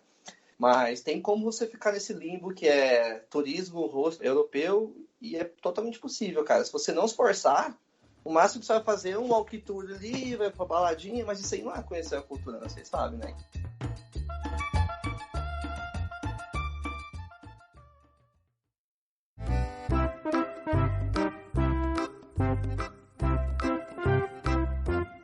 Situações importunas. Vamos lá, vamos à parte engraçada dessas experiências de vida. Já passaram por problemas que vocês jamais irão esquecer? Eu já. Oh, você, Richard, já não me surpreende, cara. Manda, vai. A situação é aquela coisa. Eu já comentei pra vocês que o hostel que eu tava trabalhando lá era praticamente uma antiga casa do Pablo Escobar. Então, esse hostel é bem afastado, é como se fosse uma fazendona. E pra você entrar nele, o portão fica aberto, porque lá não tem... Assim, é isolado de tudo, sabe? Determinada noite, cara, era umas 3:30 da manhã. E eu acho que era o meu segundo turno de noite, alguma coisa assim. Eu tava pouco tempo lá. E, cara, de repente, mano, chegaram 6 carros juntos, 3:30 da manhã. Desse carro saíram, cara, os 10 colombianos, com um monte de prostituta. Um monte, assim, tipo Snoop Dogg chegando no Rio de Janeiro, sabe? E eles chegaram lá, mano, as meninas já foi pulando na piscina, e o cara chegou, não, eu sou amigo do Gary, que era o dono do hostel, eu sou amigo do Gary, a gente marcou uma festa aqui e tal. Eu falei, cara, eu não tô sabendo de nada, eu tava fechando o bar, pelo amor de Deus, o que tá acontecendo? E eu olhava em volta, eu tava sozinho, saca? Não tinha mais ninguém lá. Aí eu comecei a ligar pro dono desesperado, falei, tem uns caras aqui invadindo o hostel, estão destruindo tudo, estão pegando os uísque. Não, e tipo, tava todo mundo chapado, cara. As meninas entravam, pulavam do balcão assim, pegavam garrafa de bebida. Uma loucura, Deus. cara. A gente vê as imagens na câmera, parecia o The Walking Dead, assim, cara. Era isso. E eu sabia o que eu fazia, eu ligava pro Gary, o Gary não atendia. Falei, cara, vou ligar pra namorada dele. Liguei pra namorada dele, 4 horas da manhã. Tem uns caras aqui, os malucos, pá, não sei o quê. Eu falei assim, Daniela, pelo amor de Deus, olha as câmeras e me fala o que eu faço. Aí ela pegou, levantou, olhou as câmeras. Meu irmão, essa mulher chegou no rosto, ela botou banca em todo mundo, mano. Ela tirou todo mundo, pegando pela orelha praticamente, assim, ó. E foi tacando um por um pra fora do negócio. Empurrando bêbado, chutando os bêbados. Cara, foi uma loucura, cara. Eu não sabia o que eu fazia, saca? Ó, a galera tava tentando roubar o bar, só que ao mesmo tempo que ele tentava roubar o bar, ele falava o nome do dono. Aí eu falei, cara, se é o melhor amigo do dono, eu tô dando porrada nele aqui, tô expulsando ele, entendeu? Aí eu ficava daquele em cima do muro ali, não sei o que eu faço, sabe? Nossa, que péssimo, cara, que loucura. E no fim não conhecia eles, então. Não, no fim conhecia, era amigo, só que ele é aqueles ex-amigos. É aquele cara que a pessoa não... Sabe, não é bem-vinda. Não é pessoa bem-vinda, é um cara que... O cara chegou lá com uns 10 prostitutas, saca? O dono do rosto namora, ele gosta de farra, mas ele não era esse tipo de pessoa. Então, provavelmente foi algum amigo de um passado pesado dele aí que chegou botando banca lá e sobrou pra mim, né?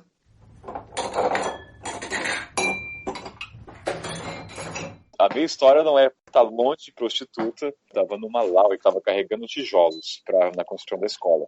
Então, colocava o tijolo no carrinho de mão, andava, sei lá, 1 quilômetro no sol escaldante e beleza. Nada anormal. Só que dado momento, cara, eu comecei a colocar os tijolos e comecei a coçar. Minha pele começou a coçar. Falei, caramba, tá coçando, né? Sabe? Beleza. Aí fui lá, comecei a ver a segunda leva de tijolos, voltei e começou a coçar, cara. Mas coçar, assim, ao ponto, sabe quando você fala, Kainan, não coça. Dá pra aguentar. Cara, não dava. Comecei a coçar. Até que, assim, na outra leva de tijolos, começou a coçar, eu joguei os tijolos pro chão, corri até a escola, eu já tava assim, arranhando meu corpo, eu tava todo vermelho, ao ponto, sabe quando é quase sangue saindo? Aí eu cheguei lá pros outros trabalhadores, eu falei, o que tá acontecendo? Meu corpo tá coçando muito. Daí ele falou assim, putz, Kainan, você encostou na planta coça-coça, vamos dizer assim. Eu falei, que merda é essa? Que planta é essa? Tipo, vou morrer? Eu falei, não, vai no rio. Ele falou assim, vai lá correr pro rio. O rio era aqui, 1 quilômetro. Corre e pula.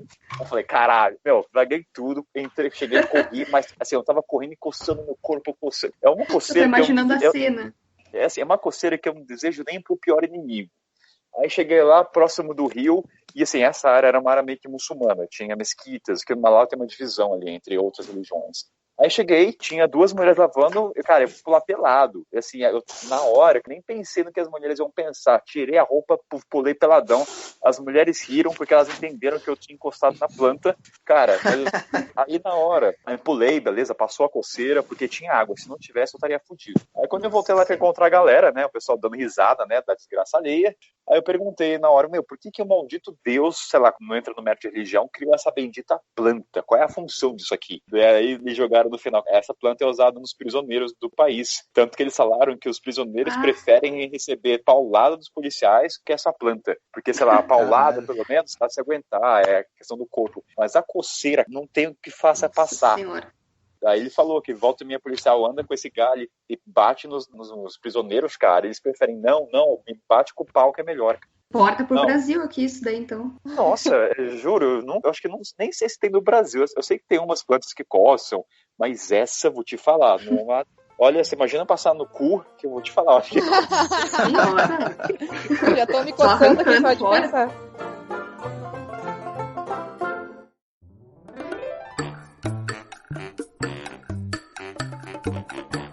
Vocês falaram que tem uma história lá no Jordânia?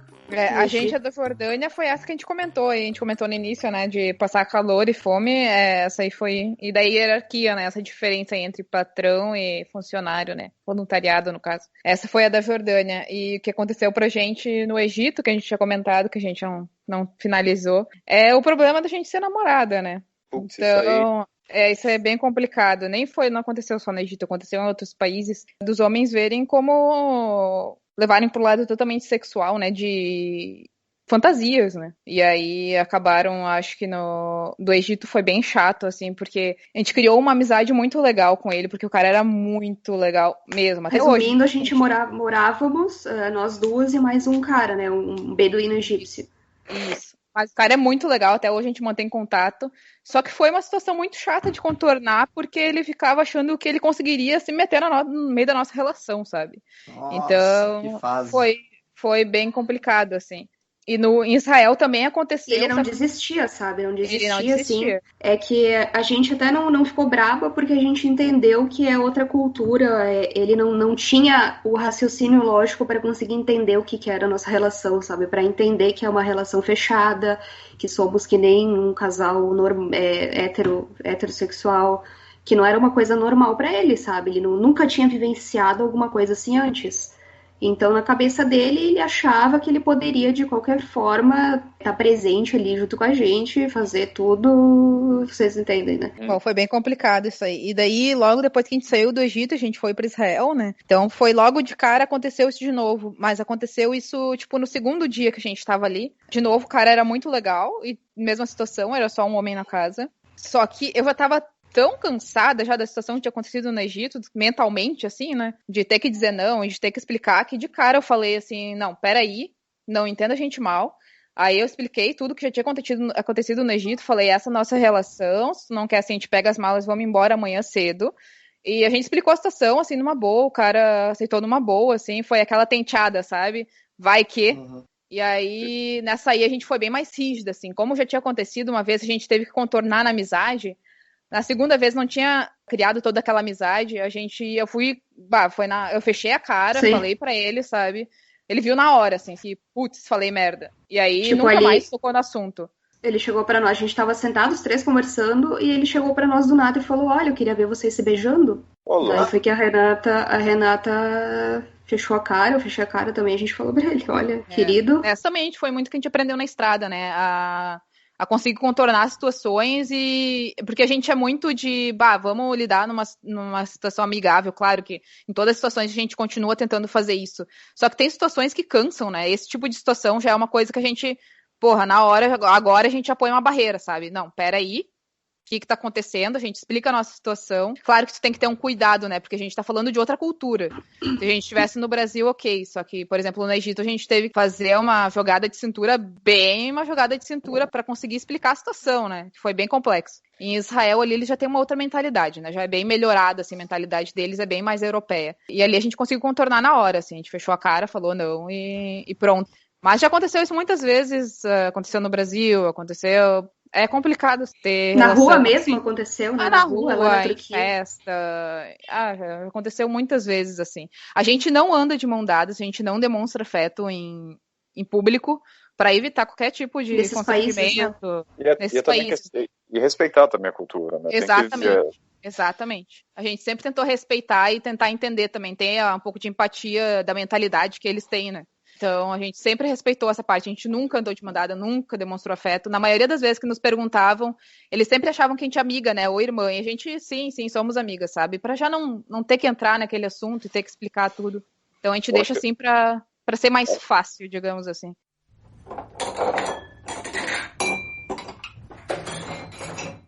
Acho que tem uma coisa importante do ponto de vista sobre fazer voluntariado. Isso eu falo da África, não sei na Europa e na América do Sul. Vocês podem depois opinar sobre isso. Nunca tentar trazer uma ideologia que está no seu país. Por exemplo, vamos falar sobre casais homossexuais.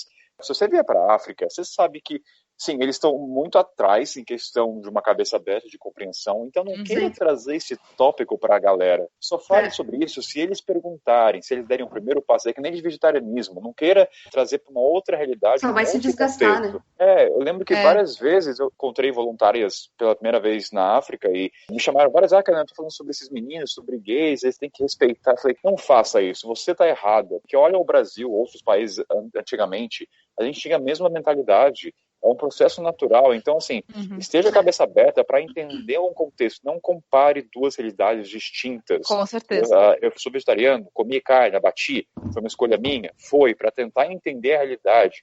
Mas eu não deixei de ser vegetariano. Então, assim, tenha uma cabeça aberta para o lugar que você vai. Então, você vai ver machismo, você vai encontrar. Vai ser desgastante? Vai ser desgastante. Um exemplo disso no Egito mesmo. Tava no Cairo com meus amigos, eu vi uma mulher bonita. E eu só elogiei, eu falei no carro, na inocência, eu falei, olha que mulher bonita, sabe? Sem nenhum contexto, conotação sexual. Os caras fizeram, abaixaram o vidro e começaram a buzinar, sabe? Eu falei, puta aquela merda. Aí eles são aprendidos, não faça isso no Egito, entendeu? Deixa o curso natural das coisas. Vai tomar um tempo? Vai, mas a questão é, você vai se desgastar? Vai, mas tenta compreender. É difícil. É difícil. Mas vai tomar Mas tempo. tu que se proporcionou a estar ali, né? Então tu tem que também arcar com a tua responsabilidade. É, uma coisa, assim, que a gente leva pra tudo, assim, isso serve tanto pro vegetarianismo, como tu estava falando, quanto a nossa relação. A gente não deixa 100% aberto, até nosso Instagram, assim, muita gente acha que a gente é irmã, porque a nossa relação a gente acaba botando bem pro privado, sabe? E a gente acaba demonstrando isso quando o pessoal vai falar, ou que tem uma relação mais íntima. Isso aconteceu muitas vezes, só que dessa vez ali que aconteceu em Israel, a gente já estava tão saturada, que já tinha acontecido várias vezes, que a gente já tinha se estressado, assim, que a gente botou no perfil do Workaway. A gente escreveu lá numa nota, escreveu que essa era a nossa situação, a gente deixou bem explícito, totalmente explícito, que já tinha acontecido coisas ruins com a gente, situações chatas, que a gente não queria ser, de novo, ir para um lugar que não entendesse o nosso tipo de relação.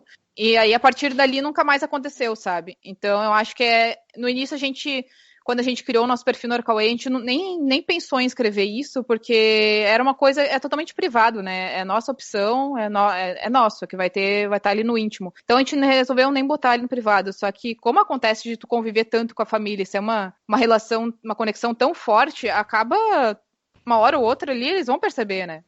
Então vai ser demonstrado ali. Então a gente resolveu, não, vamos deixar explícito ali no perfil.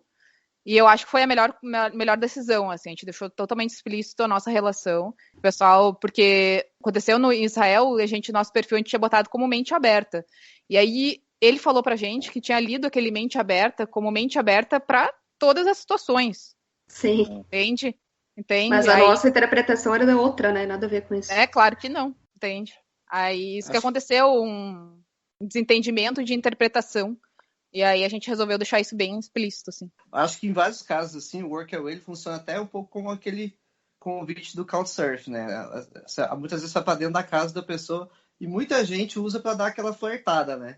Às vezes você vai, sim, acontece. Às vezes tem pessoa que, tipo assim, você já vê no papo ali que tá, entendeu? Que vai tipo assim, pode não acontecer nada, mas alguma coisinha ele vai jogar. Vai tentar, né?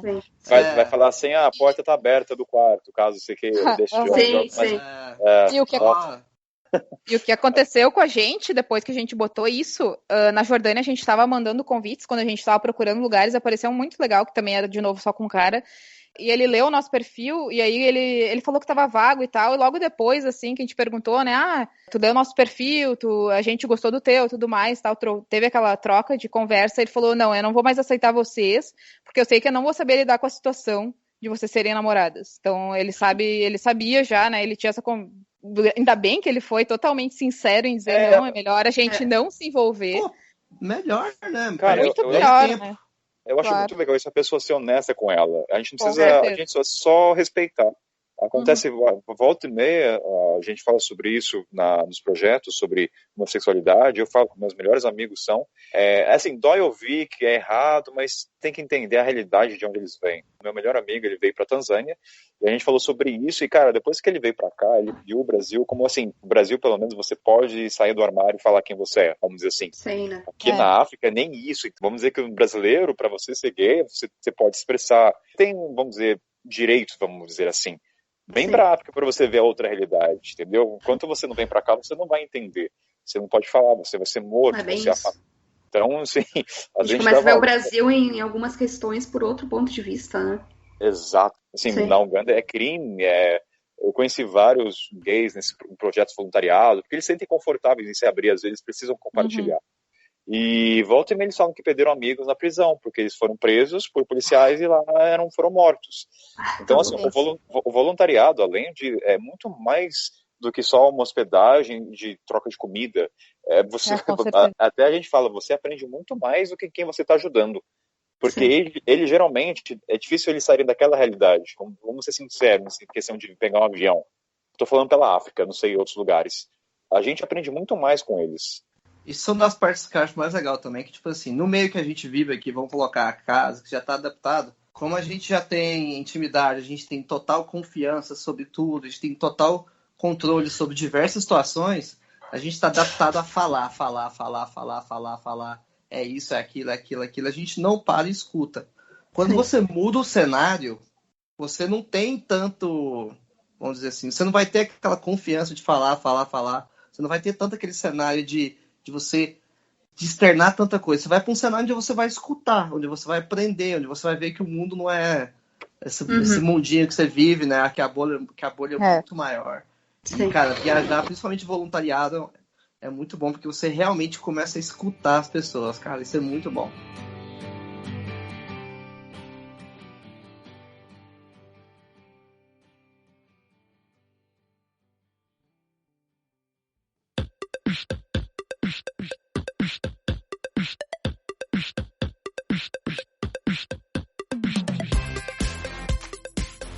Falo pra galera, o meu tipo de trabalho voluntário é sempre na enxada no braçal, porque nesse tempo eu percebi que a melhor maneira, é claro que quando você faz qualquer tipo de voluntariado, você pertence à comunidade, ao projeto, mas como eles vão te ver, depende do que você faz. Um exemplo que eu sempre digo pra galera é, se você vai para ensinar inglês ou qualquer conhecimento de ecossistema ou de um projeto renovável, você detém um conhecimento de uma certa maneira, então você está acima. Não no sentido quantitativo de que você é superior, mas você está ali transmitindo alguma coisa para alguém que não tem um conhecimento. Mas quando você pega na enxada, sei lá, os dois, não existe desigualdade entre os dois estão na mesma linha. Então é onde os dois criam uma verdadeira conexão. Não interessa se você é um PhD, se você é poliglota, o cara do seu lado, não interessa, vocês estão ali fazendo a mesma coisa. Então, se você quer realmente, eu falo isso, posso estar errado ou não, mas na minha experiência, se você quer pertencer a uma comunidade, vá pegar na enxada e faça a mesma coisa que eles estão fazendo.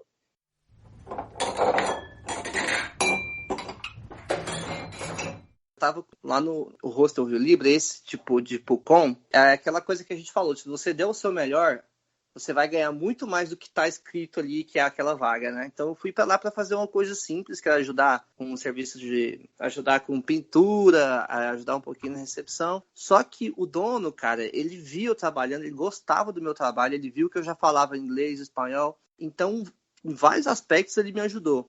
Por exemplo, ele viu que eu tinha o blog, ele falou, cara, quando você viaja, qual que é a coisa que você mais gosta de fazer? Eu falei, cara, eu gosto de trekking. O que eu mais gosto de fazer é trekking. Então eu vou te levar numa cachoeira, tem uma trilha irada, que ninguém conhece, e eu moro aqui já há 20 anos, e a última vez que eu fui lá, eu tinha 10 anos de idade. Eu falei, caralho. Ele pegou o carro, dirigiu 1h30 e fez a trilha comigo, cara, na cachoeira incrível. Nossa. Eu não sei nem explicar como chegar. A galera, Rich, como é que chega nesse lugar? Eu falei, eu só tenho sorte.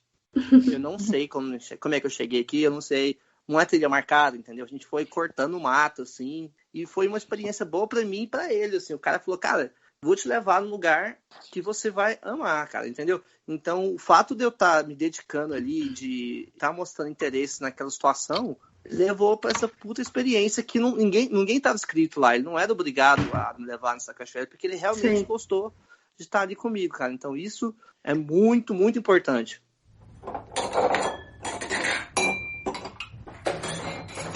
Uma outra coisa que eu tava lembrando agora de sufoco, que hoje em dia, no momento não passou medo. É muito difícil a gente sentir medo, assim, nessas situações, sabe? Mas hoje pensando, assim, porra, foi arriscado, sabe? Quando a gente foi pro Egito, a gente já tinha falado com o Loli, no caso o cara, né? Por videochamada. A gente já tinha conversado com ele por videochamada, já tinha acertado tudo. E a gente avisou ele que a gente não ia chegar na mesma cidade, né? Até porque não tinha voo perto ali. A gente ia para uma cidade que era muito longe, era umas 12 horas de carro. E ele falou, não se preocupem com o transporte, eu vou pedir para alguém ir buscar vocês, tá tudo certo, não se preocupem quanto a isso. E a gente falou, beleza. A gente chegou no aeroporto, era meia-noite, e aí tava lá o cara com a plaquinha lá, Aline e Renata, e aí ele falou, não, só entrem num carro aí, cheio de o carro todo preto, assim, todo... Nossa. Com os vidros camuflados, sabe? Como é que eu não esqueci o nome? Com as películas escuras, assim. Isso, exato. E aí foi... O cara era muito gente boa, né? Era muito legal. Assim. Só que aí, quando a gente ia passar por policial, ele mandava a gente se abaixar, tipo, uns bagulhos assim, sabe? Bem sinistrão, assim. Na madrugada, né? A gente viajou a madrugada inteira com um cara que a gente nunca tinha visto na vida. 12 horas até chegar lá na cidadezinha, né? Então, começou a dar uma apreensão, assim, né? O que poderia acontecer? Aquela coisa da sociedade, né? De tu se livrar de um perigo, né? A gente pensou muito que estava em algum perigo, alguma coisa ia acontecer. Que a gente Mas a ia gente ser não sentiu medo ao sequestrada. mesmo tempo, né? Foi uma insegurança, né? Começou a bater uma insegurança ali. O que a gente tá fazendo no carro com esse cara, meu? O que vai acontecer? Será que ele Orkaway poderia ser alguma coisa de mentira? Poderia ser sequestro? Sei lá, a gente começou a pensar nos negócios. Mas e aí entra muito também o que a mídia mostra pra gente, né? Qual é a visão do Egito aqui no Brasil? Qual é a visão de Israel? Israel foi bizarro, assim, quando a gente fala que Israel é primeiro mundo, é um país fantástico. Ninguém acredita, assim, né? A coisa mais engraçada do Israel, quando eu pergunto para os viajantes, é unânime. A primeira coisa que eles falam é caro pra caralho. Isso vem antes de falar de Jerusalém, vem antes de tudo. Eles falam assim, é caro pra porra. Mas é o país onde a gente mais ganhou dinheiro, pelo menos. Verdade. Parece que vocês foram pagas? No Orkaway a gente ganhou dinheiro. Olha! Esse Orkaway foi perfeito, assim. Tirando esse primeiro dia aí, primeiro dia que eu comentei com vocês, né, que teve esse mal entendido aí, mas logo depois resolveu, ele nunca mais tocou no assunto, ele era muito gente boa. Também era vegetariano, que facilitou muito. E a gente ia com ele no mercado, ele falava, olha, compre o que vocês quiserem. Então a gente não gastou nada. Tipo, até produtos de higiene pessoal, assim, que a gente sempre comprou à parte, né? Ele falava, não, vocês não vão gastar nada, vocês vão sair daqui sem gastar nada, vocês vão sair com dinheiro no bolso que eu vou dar pra vocês por semana. E ele pagava um dinheiro pra gente por semana, e a gente nunca gastou nada. Era tipo chocolate, sorvete. Tipo, imagina um paraíso no meio da natureza. Qual era o trabalho, no caso? Era produção audiovisual ou era trabalho de recepção? Essa aí era limpeza. Era limpeza, só que ele, no início ele não falou isso, né? Ele falou pra gente, acho que na segunda semana, que eu acho que é bem isso que a gente tava falando, de colocar energia naquilo que tu tá fazendo. Ele viu que a gente trabalhava bem, ele falou que não é pra todo mundo que ele paga, ele falou que geralmente é bem isso, ele deixa 1-2 semanas fazer um teste, entre aspas, assim, com a pessoa pra ver o quanto que ela vai se esforçar de estar ali, se é realmente só por acomodação e comida, ou se realmente a pessoa está disposta ali a dar o melhor dela naquele trabalho. Né? A nossa ideia era ficar um mês só, né? Daí no fim a gente acabou ficando 2 meses e fechou o visto de Israel. Na verdade, a gente até tentou prolongar o visto de Israel, porque a gente estava ganhando uma grana tão boa lá, e ele também conseguia negócios à parte pra gente. Qual que é o projeto aí? Meu, até eu quero ir pra lá agora ganhar dinheiro e nunca vi isso. Teve gente que morou lá, teve uma família que morou lá 1 ano. É um espaço muito legal, é um paraíso. Pra gente foi muito bom, porque era a natureza, ele sempre nos levava pra tudo que era canto, a gente sempre viajou de carona, ele sempre nos incentivou muito a viajar de carona. Tipo, foi tudo muito bom, assim, e aí ainda dava essa grana, e geralmente tinha alguns eventos, a gente já trabalhou em alguns eventos ali que tinha lá dentro do próprio espaço dele, em casamento, coisa assim, até que eu fui flanelinha, e a Aline trabalhou limpando o banheiro, isso aí a gente ganhou uma grana bem boa em cima disso, sabe? Vocês têm certeza que não foi um sonho isso? Foi muito bom, realmente. A gente estava numa fase que a gente estava muito precisando de dinheiro, né? Foi depois que a gente pegou a latinha do lixo para vender e que a gente pediu dinheiro na rua. Logo depois surgiu essa oportunidade. Então, o universo presenteou demais a gente.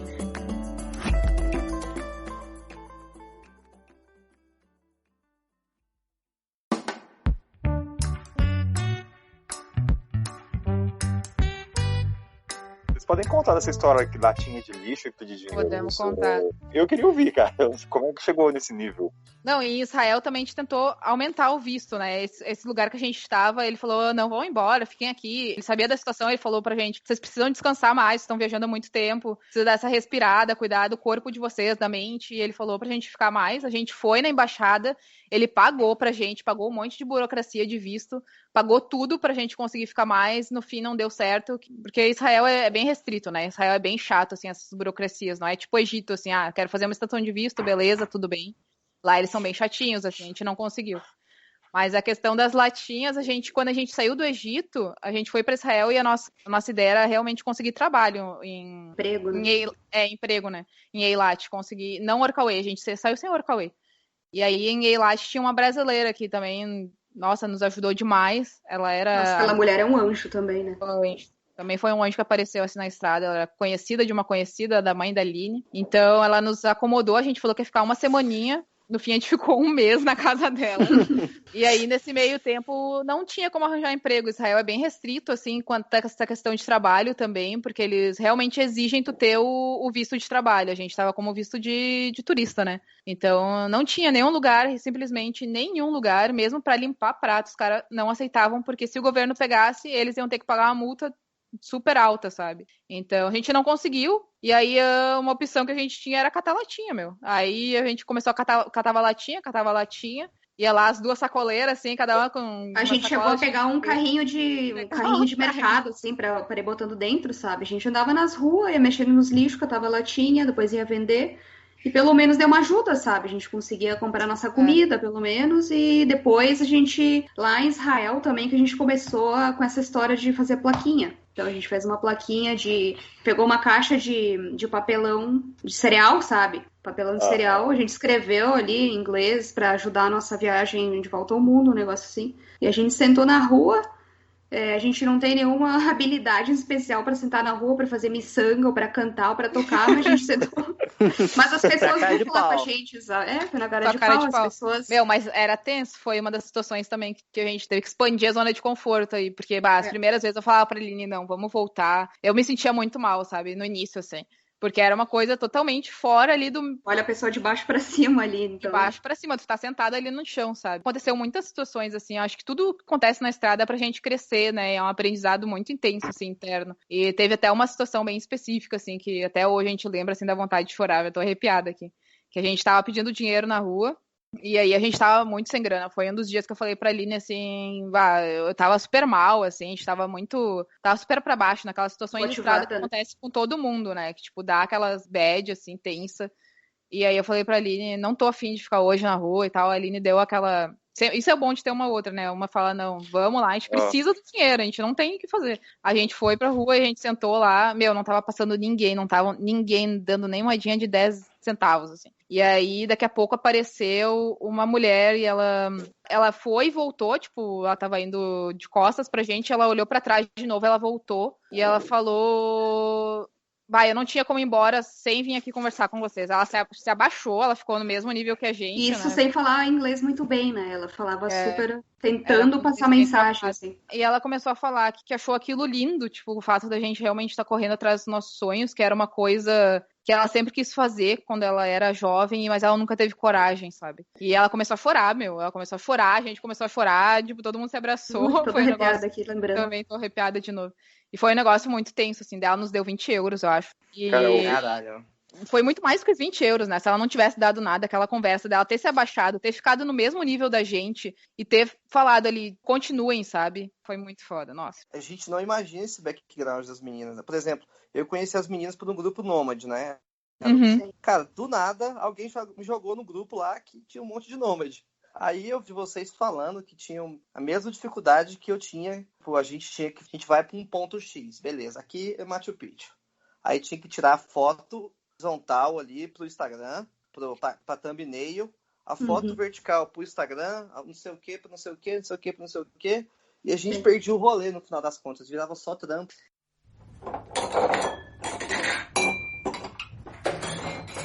Se a gente vê os vídeos bem produzidos, tão bem, deve ganhar $1.000 por Sim, vídeo né? aí e tá tudo Seu certo. equipamento. Pois é, muita gente pergunta isso pra gente. Mas eu nunca vou conseguir fazer vídeo assim porque equipamento não tem dinheiro meu. A gente começou com uma GoProzinha, eu não sabia editar nada. Foi tudo ali, porque eu realmente comecei a gostar disso. Começou da GoPro, foi pra outra câmera, e aí agora no Brasil que a gente investiu em outra lente, mas o resto era sufoco ali. Uma sobe numa montanha, a outra fica lá embaixo, depois a outra sobe correndo pra buscar a outra, sabe? É um perrengaço, assim, ninguém sabe o que vem de trás. Não, mas é que, tipo, a galera que vê o Instagram, que vê, independente do nível de produção de conteúdo, eu acho que a pessoa chega assim, essas meninas nunca vão passar dificuldade, porque se der alguma coisa, elas podem vender a câmera, entendeu? Sim. Eu acho que rola esse pensamento, essa mentalidade, assim. Quando eu já passei perrengue, eu falei, cara, eu não tenho a grana pra comprar a câmera. O povo fala, faz um anúncio aí que você ganha. Aí eu falei, essa não é a realidade, cara. Tipo assim, a televisão não é tão fácil, né? Aqui pra anunciar, não é... Nossa, Sim, umas situações, assim, malucas, assim. Tu tem que correr atrás, independente, né? Mas é porque a galera não entende os valores que a gente tem com prioridade, por exemplo. Vocês tinham dificuldade financeira, mas vocês optaram por catar latinha do que vender o instrumento de trabalho, entendeu? Porque vocês querem manter essa vida por mais tempo. Sim. A galera não entende esse feito de você ter algo de valor e você passar um puta perrengue. Sim. Você tem algo de valor, você vende isso aí, entendeu? A galera não entende que, tipo assim, quando você é mochileiro e você perde a sua mochila, você perde tudo.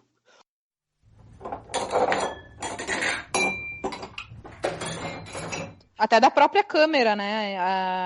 A outra câmera que a gente tinha, ela caiu no Mar Morto, né? A gente tava tentando fazer uma foto, a Aline se desequilibrou ali, e ela não queria ir fazer a foto. Foi eu que meio que pressionei ela, falei, não, é de boa, e ela foi fazer a foto e virou a câmera, e entrou ali água, né? E aquela água ali do Mar Morto não é brincadeira, né? Então corroeu a câmera inteira por dentro, e na hora, a Aline acho que chorou por uma semana, mas Sim. hoje a gente vê Não, como... eu chorava de soluçar, eu fiquei muito triste, porque não era só uma câmera, sabe? Era um negócio que eu criei um apego, assim, de absurdo, porque eu fazia anos que tava com a câmera, e a câmera, pra mim, é o meu instrumento de expressão, sabe? Cara, foi muito difícil, tem a questão também de dinheiro envolvida, tipo, a gente já tava sem grana e ia ter que investir num negócio novo, e, cara, aquilo lá pra mim foi destruidor, assim, sabe? Me desmotivou demais. Mas depois, quando eu vi a maravilha que foi perder essa câmera... a gente deu um salto, assim, em qualidade, assim, dá pra ver a diferença. Até eu Israel... nunca iria investir num material, num equipamento novo se eu não tivesse perdido essa câmera. Eu investi num bagulho dobro melhor, sabe? De qualidade, assim, e foi o que fez a gente aprender mais e mais, assim, no nosso ramo. A gente deu um salto, assim, absurdo.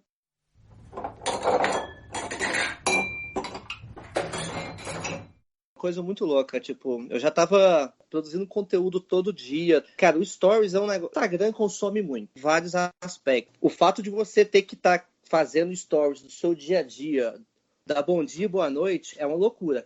E eu meio que adaptei, como eu tava a maioria das vezes viajando sozinho, aquilo ali era um pouco da minha companhia, entendeu? Aí eu ia lá, mandava não sei o que, as pessoas mandavam direct, a gente dava uma conversa e eu meio que fui entrando nesse ciclo, cara. Então, eu tava usando o Instagram por muito, muito, muito tempo. Então, chega um momento que você dá o burnout, que você estoura, que você quer ficar sem telefone, só que ao mesmo tempo você precisa do instrumento para trabalhar. Então, é aquela loucura, né? Aquela relação de amor e ódio ao mesmo tempo. E quando eu tava em El Salvador, tipo assim, quando eu tava na Costa Rica, eu tava fotografando uma cachoeira, meu telefone caiu com a tela virada, não é uma pedra pontuda, assim, uma pedra piramidal, para ser mais exato. Já quebrou a tela e a película numa só pancada. Mas eu falei, quebrou, mas tá dando pra usar. Aí, cara, fui usando. Só que quando chegou em El Salvador, ele caiu mais uma vez e aí já era. Parou de funcionar completamente.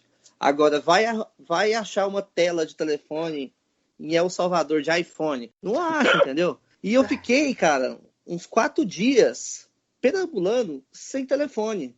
E eu não tive a chance de falar pra minha mãe que eu ia ficar fora, porque eu tava num hostel que não tinha Wi-Fi. Isoladão, dentro de uma cratera, de um lago lá. Era bonito pra caramba. Aí, cara, eu falei, já estragou, entendeu? Eu só vou pra uma cidade grande daqui 4 dias. Não tem como avisar, então esquece essa porcaria. E aí, cara, foi quando eu voltei a viver sem telefone por 4 dias. Eu fui entender o tanto que a vida é boa, cara, que você pode conversar com as pessoas na rua. Eu ficava amigo de motorista de ônibus porque eu não sabia os pontos. Não tinha um Maps.me pra olhar onde que eu tinha que parar. Aí eu falava, tal ponto, você me avisa aí pra eu descer do ônibus, viu? Experiência totalmente diferente. Aí nessa conversa de pedir pro cara, de pedir pras pessoas me ajudar o tempo inteiro, eu fui conversando com as pessoas, sabe? Ganhando sorriso, falando do Brasil, falando meu nome. Foi uma imersão completamente diferente quando eu tava sem o telefone. Eu tenho uma coisa que eu faço parecido, não parecido, mas eu evito usar mapa, Maps Off ou Google Maps, quando eu vou na cidade. Isso me força a perguntar para as pessoas. A gente perdeu essa coisa de perguntar, mesmo que seja em cada 100 metros. Porque, cara, você imagina a geração dos nossos pais, avós, como é que ia viajar? Era mapão na mão e perguntar pro padeiro da esquina, qualquer pessoa. Hoje em dia, você olha para o celular e você chega, não tem mais interação. Mas, sei lá, se eu vou num lugar que tá no centro, cara, eu não uso a internet, eu pergunto. Eu tava na Etiópia, eu fiz isso. Eu tinha que chegar até a estação de ônibus para pegar o busão pro Sudão. Cara, só sei que eu demorei, eu acho que umas 4 horas, porque o fulano falava, desce lá, aí o outro falava, não, é lá embaixo, o outro subia. Assim, eu andei a cidade inteira, o pessoal também não é bom de direção, mas, cara, valeu a pena, entendeu? Você conheceu, até eu lembro que eu tava com outro viajante na época dos Estados Unidos, falou, cara, você é idiota? Tipo, por que você gastou tanto tempo, assim, indo pra lá e pra cá? Eu falei, cara, eu curti, eu andei a cidade inteira, eu perguntei pra várias pessoas, pessoas vieram comigo às vezes, ou então pediram desculpa, cara, é incrível. Então, assim, vale a pena você não usar o mapa e fazer interação com a galera.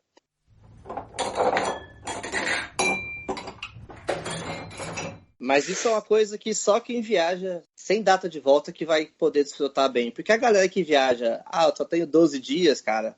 Não vai tirar esse tempo, A né? galera não quer perder tempo. É mais pra gente, pô. A gente já tá lá no mundo, entendeu? A gente quer buscar uma experiência mais simples, só que mais real, né? A gente vive num mundo que tem tanta maquiagem que as pequenas experiências reais são as que contam, pelo menos ao meu ver. Verdade.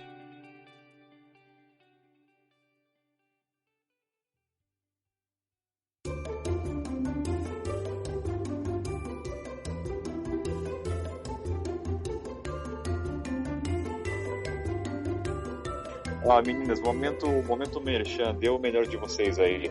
Fala no Instagram, fala rede social. Vamos lá, então. Nosso Instagram, então, é Mundo Sem Muros. Agora a gente tá numa pausa aí no Brasil. A gente viajou aí por 1 ano e 2 meses. E agora a gente tá de volta, a gente tá revolucionando aí o nosso projeto. No início a gente saiu totalmente, né, sem planejamento nenhum. E agora a gente resolveu dar uma pausa aí para redirecionar o nosso projeto, focar mais no nicho. Então, o projeto aí está se encaminhando para uma segunda parte, então não deixem aí de acompanhar. Instagram é Mundo Sem Muros, a gente tem o nosso site também, www.mundosemmuros.com, e também nosso YouTube, né, que a gente faz uns vídeos mais diferenciados, assim, puxando para o lado cinemático, digamos assim. Não são vlogzões, a gente até tem alguns vlogs, mas o nosso estilo é bem cinemático mesmo. E o YouTube é a mesma pegada aí, Mundo Sem Muros.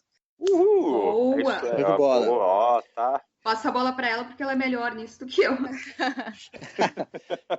Moçada, deixar claro aqui também, deixar aqui o momento de deixar, e para ajudar vocês, que eu tenho desconto aí de $15 na assinatura da Worldpackers, se usar o meu código. O código é Vida de Mochila, hashtag. O código é Vida de Mochila 18, hashtag WP. E o valor da Worldpackers aí, que é de $49, cai para $34 na sua assinatura anual. E você me ajuda esse careca aqui a continuar viajando ainda. Olha que maravilha. Descontão, hein? Pô, 15. Descontão. É bom. Pô, não é Cara, pouco não, o dólar tá 3,9, maluco. É muita coisa, Nossa. cara. É bastante, Claro, né? Vale a pena. Olha, eu não tenho desconto para vocês, sinto muito aí. Mas olha lá, devo deixar um merchanzinho. O que você não falou merchan seu aí, fora qual é o seu Instagram, seu Richard, pra galera aí. É verdade, complementar. E quem quiser acompanhar as minhas viagens, Instagram, Vida de Mochila, YouTube, Vida de Mochila. Eu tô publicando ainda uma websérie aí de mais de 100 capítulos pela América Latina. A gente já tem 58 episódios publicados, rumo ao 100. Eita! É coisa pra caramba. E vem novos projetos aí agora pelo Brasil. Agora eu devo fazer uma viagem de carro de 1 mês e meio aí. Vou ter uma websérie também. Então é só acompanhar lá. Ela vai fazer expedição daqui a Show de pouco. bola. Nossa, se bobear, quando o pessoal estiver ouvindo esse podcast, você já está fazendo expedição. É por isso que eu nem falei. A gente está falando no futuro.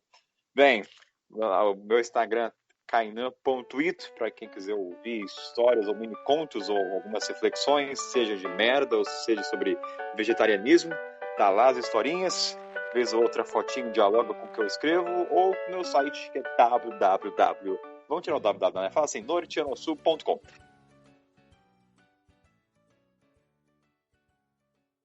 Eu acho que o título do podcast tem que ser Mochileiro Sem Pauta. Vai falando de tanta coisa, cara. Tem vários assuntos, né, que dá pra anotar. Cara, eu até gosto de mochileiro sem pauta, hein? Até gosto. Aí, ó. Mochileiro Sem Pauta, cara. Uma boa. Surgiu, até tem história pra contar. Como surgiu o título do podcast. Não, e bom que se a gente se perder, a gente já tem a justificativa, né? Deixa... Sem pauta.